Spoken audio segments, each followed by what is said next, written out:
Right now, in millions of homes across the country, a small animal is looking at a full-grown adult human and getting exactly what it wants. Food, attention, a warm spot on the couch, sometimes the entire bed. And the human isn't being forced into any of it. They're smiling while they do it.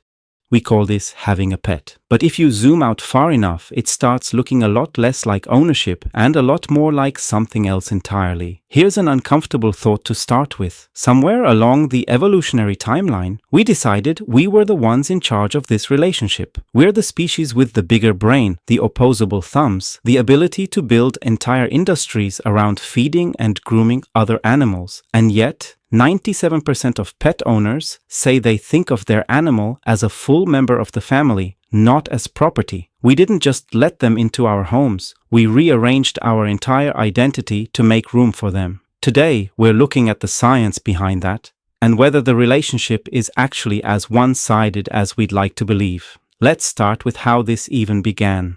The current evidence suggests dogs were the first animal humans ever domesticated, likely tens of thousands of years before agriculture existed. Wolves that hung around early human camps, scavenging scraps, calmer and less aggressive than the rest of the pack, ended up with an advantage. Steady food, less competition, relative safety. Over generations, the friendliest ones kept winning, and the species split in two. Cats took a slightly different route.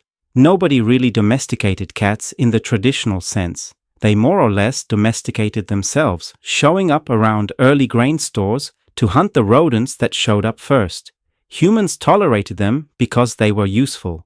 The cats stuck around because humans, completely unintentionally, had built them an endless buffet. In both cases, notice the pattern. It wasn't really us choosing them first. It was them figuring out how to make themselves impossible to get rid of. And it worked spectacularly. In the United States alone, 95 million households now own a pet, which is over 70% of all homes in the country. That is not a niche hobby. That's the majority default setting for an entire nation. Americans spend well over $150 billion a year on food, vet visits, and toys for animals that, biologically speaking, contribute nothing to our survival. No food production, no labor, no income. Just presence. So the obvious question is, why do we do this? And the science behind the answer gets stranger the deeper you go. Let's start with the dog, specifically the look. You know the one. Slightly raised eyebrows, big sad eyes, somehow communicating I am starving 30 seconds after a full meal. Researchers studying dog facial anatomy discovered something dogs have that wolves, their closest wild relative, mostly don't.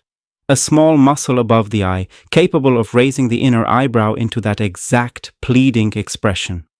Wolves were never bred around humans for thousands of years. Dogs were. And somewhere in that process, evolution apparently decided that a face built specifically to manipulate human emotion was worth keeping around. That's not a metaphor. Researchers believe that face evolved specifically because humans respond to it. The dogs that could make that expression got more attention, more food, more chances to breed. The ones that couldn't, didn't. Over thousands of years, you didn't just end up with a loyal companion. You ended up with a face shape selected, generation after generation, for its ability to control you. And there's real chemistry backing this up, not just a cute coincidence. When you and your dog make eye contact, both of your brains release oxytocin, the same bonding hormone that spikes between a parent and a newborn. Functionally, your dog's stare is hijacking the exact same biological loop evolution built for raising human babies, which honestly explains a lot about why people refer to their dogs as their child. Cats, true to form, take a quieter, slightly more unsettling approach. Their purr sits in a frequency range that some researchers believe overlaps with sounds known to promote relaxation and even healing responses in humans, which might be part of why being near a purring cat feels so disarming, almost hypnotic. But the stranger story involves something you can't see at all, a parasite called Toxoplasma gondii. Cats are its preferred host. To complete its life cycle, the parasite benefits from infected rodents acting careless around cats, so they get eaten, and the cycle continues. In rodents, this has been proven repeatedly in labs. Infected mice lose their natural fear of cat scent entirely. In humans, the story is murkier, but genuinely active research right now. Some studies have found correlations between toxoplasma infection and increased risk-taking, personality shifts, and notably stronger attraction to cats, specifically in infected men, while infected women showed the opposite pattern.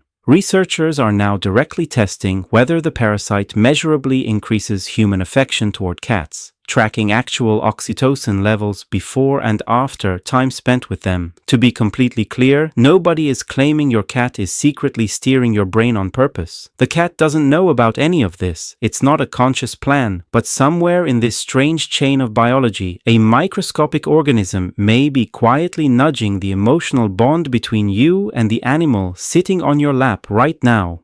And that bond evolved, at least in part, to serve the parasite's interests, not yours. Let that sink in for a second. Some of the same warm, fuzzy feelings you call love might be, on some biochemical level, running on code that wasn't written for you at all. Now, scientists studying animal behavior generally split into two camps here. One side argues this is all just coincidental evolutionary leftovers, mechanisms that happen to work, nothing resembling intent. The other side points out that intent doesn't actually matter for the outcome. Whether or not a dog means to manipulate you with its eyebrows, the manipulation still works exactly the same either way. The debate isn't really about whether this happens. It's about whether we're allowed to call it manipulation if the animal doesn't understand what it's doing. And it's not just dogs and cats playing this game. Researchers studying a wide range of species have documented similar manipulative strategies. Some birds mimic the alarm calls of other species purely to scatter them away from food sources. Certain fish have been observed performing elaborate, almost theatrical displays specifically timed to distract predators away from their young. Manipulation, it turns out, isn't a glitch in nature. It's one of the oldest, most reliable survival strategies evolution ever produced, and we've simply been on the receiving end of an extremely well-optimized version of it for thousands of years. So here's where this leaves you. The next time your dog tilts its head and gives you that exact, perfectly calibrated look, or your cat curls up against you, purring in a frequency that somehow makes your whole body relax, it's worth asking the slightly uncomfortable question underneath all the warmth. Who actually decided you'd be the one buying the food, cleaning the litter box, and rearranging your schedule around a creature that can't even explain what it wants? Maybe it doesn't matter. Maybe love doesn't need to be biologically fair to be real. But somewhere, underneath the fur, several thousand years of extremely patient evolutionary engineering is still quietly running. And it's gotten very, very good at making sure you never want to ask exactly who's in charge.